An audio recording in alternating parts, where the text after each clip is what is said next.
Hey, 96 Rocks Foster back again. And if you watched this episode of 24, I think the vice president probably should have been Al Gore because Gore was the key word for this episode. Now, I've been watching 24 for 8 seasons. That torture scene where Jack tortures the Russian Pavel, who was the sniper who killed Renee, was, I think, the goriest scene of torture I've seen ever on 24. I mean, that scene was so gory. That would be barely stomachable in an R-rated film at a movie theater, much less on primetime TV. I mean, it was really something. Classic Bauer, of course, when he stabs him in the guts, realizes that Pavel had swallowed the SIM card from his cell phone and then says, all right, goes in, if you know what I'm saying, to get the SIM card, brushes it off a little bit. Let's give that SIM card a new shine here and stick it in the phone. Yeah. We actually do know where that SIM card's been, and we don't like where it came from.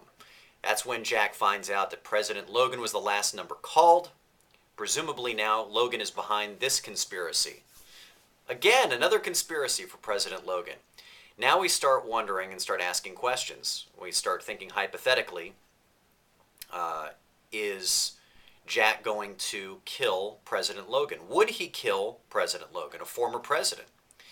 Well, in the last 2 episodes, the 24 writers have certainly made it clear that Jack is completely over the edge and has completely lost it in his killing of Dana at point blank range, even though she had already given him the evidence. And now the fact that he is, gone in and nastily killed the Russian. And now, as we saw in the trailer for next week, going after President Logan. How far will he go?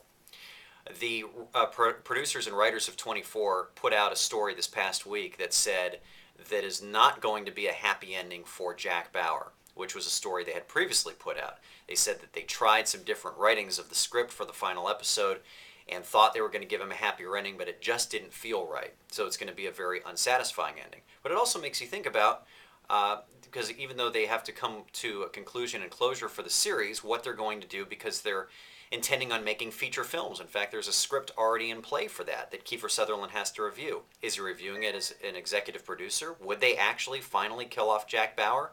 What is this other emotionally shocking death we know is coming that I told you about a couple weeks ago? Is it going to be Chloe? Probably not, because she confirmed that she's in the film.